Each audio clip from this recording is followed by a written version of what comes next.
नमस्कार साथियों। आज हम लोग G20 समिट जो कि इंडोनेशिया के बाली में हुआ था उसके विषय पर चर्चा करेंगे। G20 देशों के शिखर सम्मेलन के मंच से मंगलवार को प्रधानमंत्री नरेंद्र मोदी ने शांति से लेकर खाद्य सुरक्षा तक के मुद्दे पर दुनिया को बड़ा संदेश दिया है। खाद्य और ऊर्जा सुरक्षा सत्र को संबोधित करते हुए पीएम मोदी ने 3 शब्द संघर्ष, विराम और कूटनीति के जरिए रूस को खरी खरी सुनाई कि वह शांति की राह पर लौटे। G20 के मंच से प्रधानमंत्री मोदी के इस बयान को इस महीने में अहम माना जा रहा है क्योंकि संगठन के अन्य देश भी यही चाहते हैं। दरअसल सम्मेलन के आखिरी दिन G20 बयान जारी करेगा जिसमें रूस की कड़ी निंदा की जाएगी। हालांकि यह स्पष्ट नहीं है कि इस पर कितने देशों के हस्ताक्षर हैं, लेकिन कयास है कि इस पर अधिकतर G20 देश सहमत है। समाचार एजेंसी राइटर के मुताबिक अभी चीन का रुख भी स्पष्ट नहीं है। रूस यूक्रेन युद्ध शुरू होने के बाद पहली बार हो रहे सम्मेलन में रूस के विदेश मंत्री सर्गेई लावारोव भी शामिल हुए हैं, लेकिन युद्ध की चर्चा के बीच वे खामोश बैठे हैं।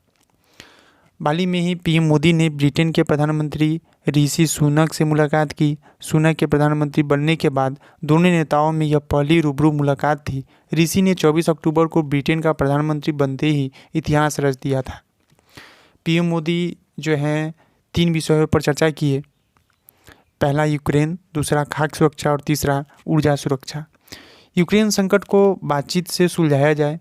पिछली सदी में दूसरे विश्व युद्ध ने कहर ढाया था, तब नेताओं ने शांति की मशाल थामी, अब हमारी बारी है, ये प्रधानमंत्री मोदी ने कहे। फिर दूसरा जो है खाद्य सुरक्षा है। खाद्य सुरक्षा पर बोले कि उर्वरक की मौजूदा किल्लत भी बहुत बड़ा संकट है। आज का उर्वरक संकट कल का खाद्य संकट है, हमें दोनों सप्लाई चैनल सुनिश्चित करनी चाहिए। तीसरी जो बात कही उन्होंने चर्चा की ऊर्जा सुरक्षा की। ऊर्जा सुरक्षा पर उन्होंने कहा कि दुनिया की तेज़ी से बढ़ती अर्थव्यवस्था भारत की ऊर्जा सुरक्षा वैश्विक ग्रोथ के लिए भी अहम है। एनर्जी बाजार में स्थिरता सुनिश्चित करनी चाहिए। उसके बाद उन्होंने प्रधानमंत्री ने भारतीयों से मिले, फिर ड्रम भी बजाया।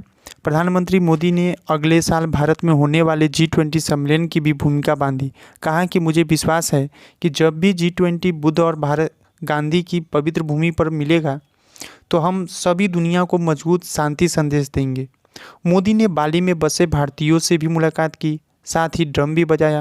उन्होंने कहा कि भारत के टैलेंट, टेक्नोलॉजी, इनोवेशन और इंडस्ट्री ने दुनिया भर में पहचान बनाई है। और उसके बाद मैं आपसे बता दूं कि G20 का गठन जो है वर्ष 1999 के दशक के अंत के वित्तीय संकट की पृष्ठभूमि में किया गया था, जिसने विशेष रूप से पूर्वी एशिया और दक्षिण पूर्व एशिया को प्रभावित किया था। इसका उद्देश्य मध्यम आय वाले देशों को शामिल करके वैश्विक वित्तीय स्थिरता को सुरक्षित करना है। साथ में G20 देशों में दुनिया की 60% आबादी, वैश्विक GDP का 80% और वैश्विक व्यापार का 75% शामिल है। फिर ये सदस्य जो हैं ये G20 में की समूह में G20 के ग्रुप में कितने सदस्य हैं?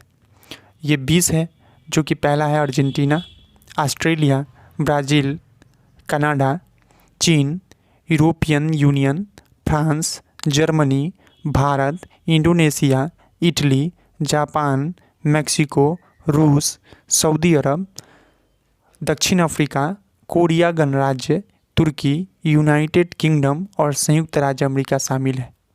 स्पेन को अस्थायी अतिथि के रूप में आमंत्रित किया जाता है। ठीक है। अध्यक्षता के विषय में बात करें तो G20 की अध्यक्षता प्रत्येक वर्ष सदस्यों के बीच चक्रीय रूप से प्रदान की जाती है और अध्यक्ष पद धारण करने वाला देश पिछले और अगले अध्यक्षता धारक के साथ मिलकर G20 एजेंडा की निरंतर सुनिश्चित करने के लिए ट्रोइका बनाता है। ठीक है। और आई थिंक आपको ये पूरी कहानी मालूम चल गई होगी इस विषय पर, और आपको पसंद आया होगा तो हमारे इस चैनल को लाइक कीजिएगा, सब्सक्राइब कीजिएगा। Thank you. जय हिंद।